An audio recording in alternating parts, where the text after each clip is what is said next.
Magandang araw mga kaibigan, welcome back to the channel, and for today's video ay ipapakita po sa inyo kung paano po lalagyan ng auxiliary lights itong ating Easy Ride 150p. So ngayon naman po yung mga ilaw o yung auxiliary lights na ikakabit ko ay unang-una itong DRX na F04. Pangalawa ay itong TDD na 4644 quad shot double LED. So 30 watts na po ito kaya medyo malakas siya. Kaya lang wala po akong maibibigay sa inyo na link since yung mga auxiliary lights po na ito ay nakuha ko lang sa supplier namin sa motor shop. Pero alam ko sa online, sa Lazada at saka sa Shopee, marami pong nagtitinda nito. Yung pong mga ilaw na ito ay ikakabit ko dito sa crash guard na ikinabit ko rin noong nakaraan. Tapos yung wiring dyan, katulad po nung ginawa ko sa aking loud horn, gagawin ko rin po yan sa table. Tapos isa-isa kong lalagyan ng mga wires yung relay at saka yung ilaw para ma-demonstrate ko po sa inyong maigi. So samahan niyo po ako, gawin natin to. Ito yung mga auxiliary lights na ikakabit ko ngayon. Unahin ko tong DRX na F04. So ganito itsura niyan. Ordinary na MDL ang itsura niya. Kaya lang, yung wires niya rito, 4. So meron siyang high, low, ground, and then yung pang-4 na wire niya, pang-blinker. Mamaya gagamitin ko yung yung pang-blinker na yan. Next naman, itong TDD.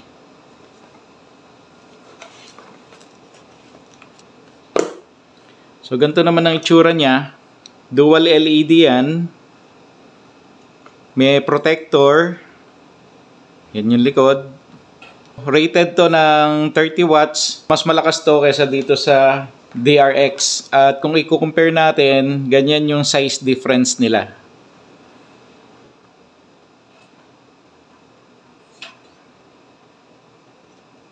Setup ko na tong table natin para maumpisahan ko na yung pag-wiring.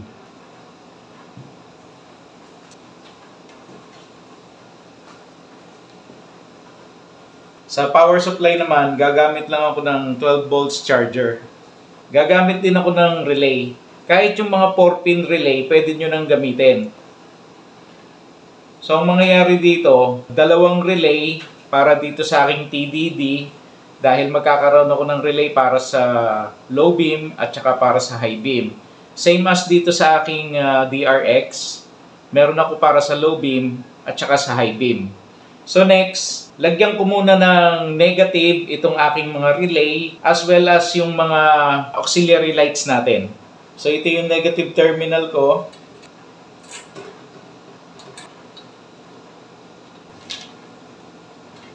Naglinya ako ng negative dito sa taas at saka dito sa baba. Meron din akong ginawa rito na extension dun sa negative. Ikakabit ko ngayon ito dito sa black wire ng aking TDD dahil yan yung negative. So ikukunin ko siya ngayon para magkaroon na to ng negative. Tapos kung mapapansin nyo yung aking wire sa negative extended hanggang dito. So ito namang DRX ko. Yung black wire niyan, negative din yan, ikukunik ko rin yan ngayon. Tapos ko na ikabit yung negative para dito sa ating mga auxiliary light. So yung mga itim na wire dito sa DRX, pinagsama ko, kinabit ko rito sa negative wire natin, same as dito sa TDD. Pinagsama ko rin yung black wire niyan at kinunik ko dito sa ating negative. Ngayon naman, itong ating 4 na relay, lalagyan ko na rin yan ng negative.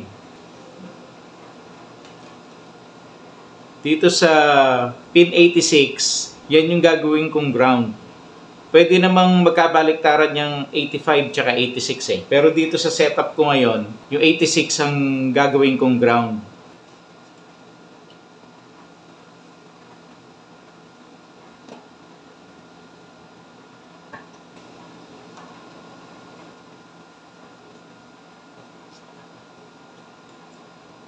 So ngayon okay na, nalagyan ko na ng negative yung pin 86 ng ating mga relay. So next, lalagyan ko na ng supply o lalagyan ko ng wire ng positive yung pin 30 dito sa relay natin. Tapos, always remember, pagka nagwa-wiring tayo, pag nag-tap tayo sa positive terminal, maglalagay-lagay tayo ng safety fuse. Para kung may problema man dito sa ating wiring, ay merong magpuputol ng circuit. So, for safety ito.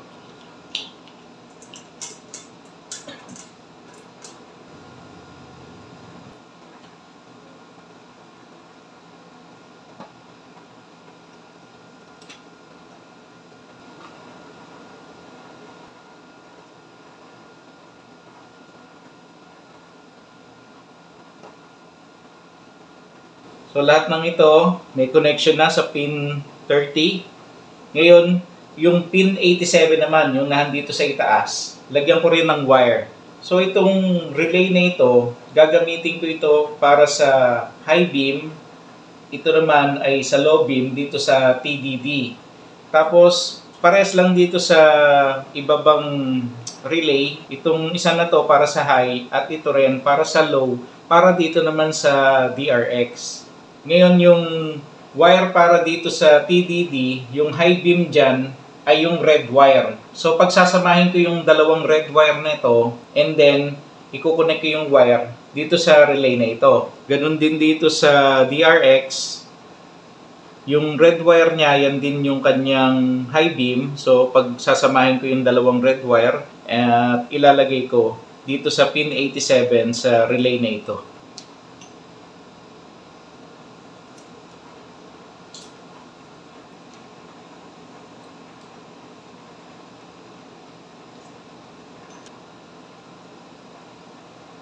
So ito, nalagyan ko na yung mga high beam niya, itong relay para sa high beam. Ito namang mga low beam na relay. Lagyan natin siya ng connection dito sa kanyang 87. So dito naman sa low beam, pagsasamahin ko yung dalawang yellow wire dito sa TDD. Next, ito namang low beam ng DRX. So, same lang din dito. Yellow wire yung low beam. So, pagsasamahin ko rin yan. Okay na to. Almost complete na yung wiring natin. Ngayon, ang kulang na lang dito ay yung pin 85 o yan yung gagawin nating trigger. Sa trigger, gagamit naman ako ng domino switch. So, dalawahan ito. Kasi yung isa rito para sa TDD at yung isa para dito sa ating DRX. Sa connection naman ng kanyang mga wire, yung red neto, ito yung common.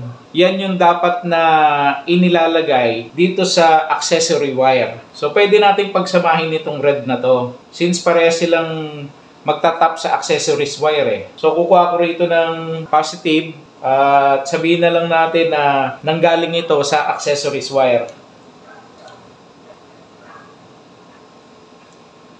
Ito namang yellow wire, para naman ito sa number 1. Tapos yung black dito sa number 2. So sabihin na natin yung 1, yun ang gagawin kong high beam. So dito magkoconnect yan sa relay ng high beam. Tapos yun namang 2, yan naman ang magkoconnect dito sa relay naman ng low beam.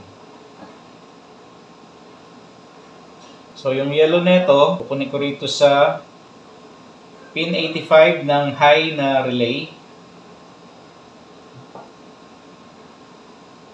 At ito naman black ay dito ko i-connect sa pin 85 ng low na relay.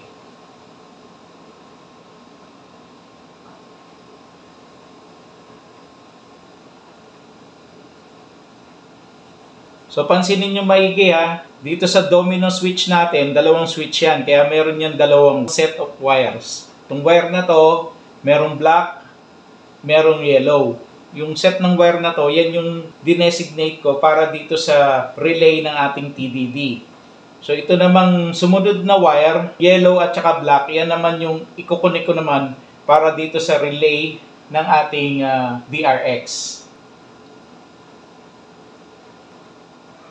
So again, yung yellow para dito sa relay na high beam. Tapos ito naman block niya para dito sa relay ng low beam. So sana po nakukuha niyo yung pag-wiring natin dito. Ngayon kung medyo nalilito kayo, dahan-dahanin nyo na lang, ulit-ulitin nyo yung video natin. So ngayon kompleto na yung wiring natin, yung setup natin para dito sa TDD at saka dito sa DRX. Try na natin, subukan natin kung gagana. Switch na ito ay para dito sa DRX. So yung number 1, yun yung kanyang high beam. Ulitin ko. Okay. So off ko na. Ito namang 2, yan naman yung kanyang low beam. So dapat yellow ang color. Okay. Ulitin ko.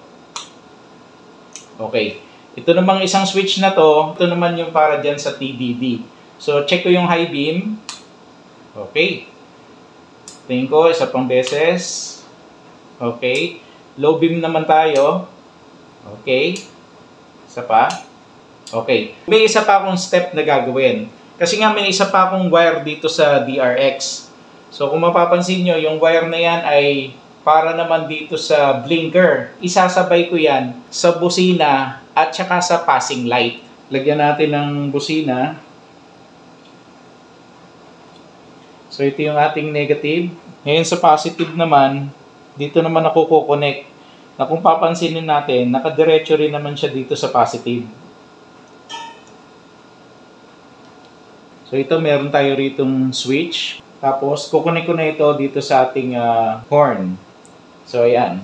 Next, yung para dito sa passing light niya, kailangan ko pa rin ng isa pang relay para dyan. Kasi hindi naman po pwede na basta ikukunik ko lang yan sa busina. Dahil syempre mga stock horn yung mga yan at yung wire na dumadaan dyan kaya lang i-handle yung para sa mga stock na accessories. So tatandaan natin, lahat ng aftermarket na ilalagay natin, especially yung mga matataas na wattage na mga ilaw na ganito, dapat magagawa tayo ng sarili nating wiring. Hindi tayo dapat makikiangkas o makikisabay doon sa existing wiring ng ating mga sasakyan o ng ating motorsiklo. Kasi nakadesign lang yon para sa mga stock na accessories. So ito yung gagamitin kong relay para dito sa ating passing light. Lagyan ko na ng connection. Unahin ko yung sa kanyang negative. Supplyan ko itong 86 ng negative. Same as dito sa iba. 86 ang ginawa kong negative. And then sa 30, lagyan ko siya ng line ng positive.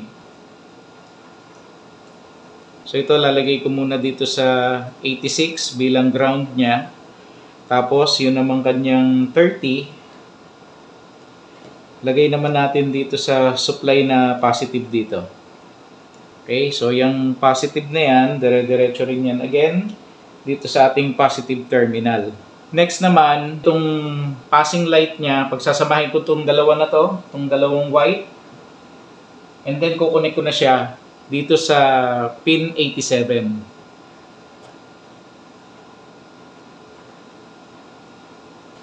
Ngayon, kukuha naman tayo ng wire diretso dun sa passing switch natin. Kasi dun sa motor ko, sa Easy Ride 150P, may passing light na siya eh. Just in case na wala pa kayong passing light, kailangan ay maglagay kayo ng separate switch para doon. So, ang kailangan yung switch, momentary switch. Yung pag pinindot mo, kusang umaangat agad. So, ngayon, gagawa lang muna ako ng switch para dito sa ating passing light. So, sabihin na nating ito na lang yung gagawin kong passing switch kasi wala ako nung momentary switch eh. Ito na lang muna gagamitin ko. So kukunik ako dito sa pin 85. So yan yung magsaserve as trigger. So ito kukunik lang ako dito sa positive na to. So testing tayo. Okay. Ngayon naman, dahil nga sa setup ko, gusto ko habang nagbi-blinker ako ay sumasabay din yung kanyang busina. So, lagyan ko rin ng connection yun sa busina. Pagkaraan ng switch dito sa inyong passing light, mag-tap na kayo dyan. Tapos mag-tap din kayo dito sa positive wire ng ating busina. So, pagka na-supplyan ng power to, pag in-on nyo tong passing light nyo, So okay, na-achieve na natin. Kaya lang, meron pang isang step tayong gagawin. Kasi open tong mga circuit na ito. Maglalagay tayo ng diode para one way lang yung circuit natin dito. Sa paglalagay naman natin ng diode, ang daloy ng kuryente nito papunta roon. So yung mga kuryente hindi pwedeng bumalik dito. So dito sa ating diagram, dito manggagaling kasi sa switch ng passing light yung kuryente natin papunta dito sa busina. Ngayon, pag nagbukas naman tayo ng busina, yung kuryente papunta naman dito. So, ibablock natin yon. Kaya ang magiging orientation ng ating diode, pag ganito, yung band na dito sa side na ito. Para every time lang tayo na mag-switch dito sa ating passing light, yung current niya papunta ron. Pero pag nagbukas naman tayo ng busina, yung current na papunta rito, ibablock naman nung diode. So again, pag nag-passing light tayo, dapat yung blinker iilaw at tutunog yung ating busina. Okay. So ngayon naman, pagka nagbusina ako, dapat i-block ng diode yung kuryente para hindi siya pumasok dito sa pin 85. Para hindi rin iilaw yung ating blinker. So testing natin. Okay. So ngayon kompleto na yung setup natin. Yung TDD nasa ibabaw, tapos yung DRX nasa ilalim. Tapos naikabit ko na rin yung kanyang mga relays. Na-wiringan ko na rin yung para sa negative at positive. Dire-diretso naman siya to sa ating power distribution panel board. Para dito naman sa mga wire ng auxiliary light, so binutasan ko lang yan katulad dito sa kabila. Nilakihan ko yung butas. Tapos pinasok ko yung mga wire. Tapos ito namang domino, dito ko ilalagay yan sa side mirror. So tapusin ko na yung pag-wiring dito. Tapos pakita ko sa inyo yung final na product. Tapos ko nang gawin yung wiring. So bago ko ibalik yung front pairings niya, mag-testing muna tayo. Try kong buksan itong TDD sa kanyang low beam. Tapos ang high beam niya, ganun din yung nasa ilalim na DRX. So yung low beam, then yung high beam. Pagka pinindot ko yung passing light, ay iilaw itong aking headlight. At the same time yung kanyang DRX, tutunog din yung kanyang horn. So open ko yung ilaw niya, pindot ko yung high beam. Tapos kung magpa-passing light ako, syempre dahil naka-high na to, hindi nagagana yan. Yun na lang dito sa DRX natin. So try ko.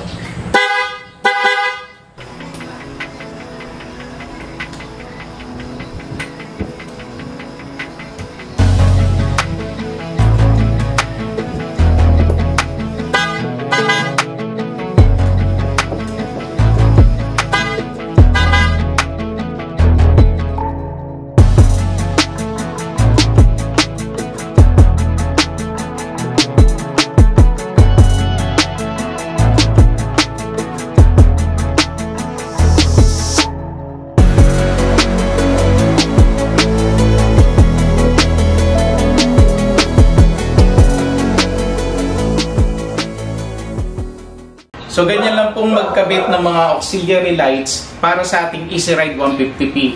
Pero actually yung ginawa ko po ritong wiring ay applicable din po kahit sa anong klaseng mga motorsiklo. So kung interested din po kayo na mag-DIY, pwede nyo namang ulit-ulitin yung video ko. Lalo na yung unang part kung saan nagwa-wiring ako sa lamesa. Kasi actual po yun na pagwa-wiring. At kung nagustuhan nyo rin po yung video natin ngayon, subscribe lang po kayo sa ating channel at click nyo rin po yung notification bell para updated po kayo every time na mag-upload ako ng bagong video. So mga kaibigan, marami pong salamat and I hope to see you again on my next video. God bless!